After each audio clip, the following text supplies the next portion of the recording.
In today's video, I'll show you how to browse voices in ElevenLabs and find the perfect AI voice for your project. If you're new to the platform, don't worry. ElevenLabs offers a wide range of voices, and it's easy to explore once you know where to look. First, sign in to your ElevenLabs account and open the Voice library from the main dashboard. This is where you'll find all the available voices in one place. Next, start exploring the collection.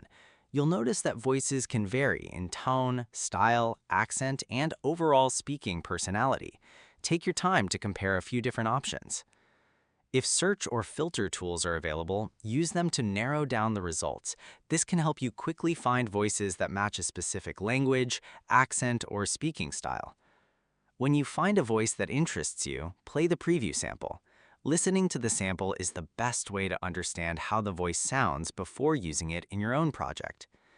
After choosing a voice, select it and open the text-to-speech editor. Paste or type a short piece of text and generate a sample to hear how the voice performs with your own script.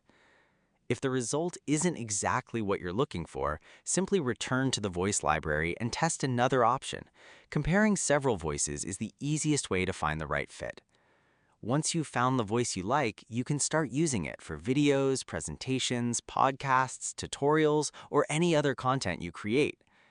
Trying different voices for different types of projects can help your content sound more engaging and keep your audience interested. And that's how you browse voices in ElevenLabs. Share this video and subscribe for more helpful tutorials.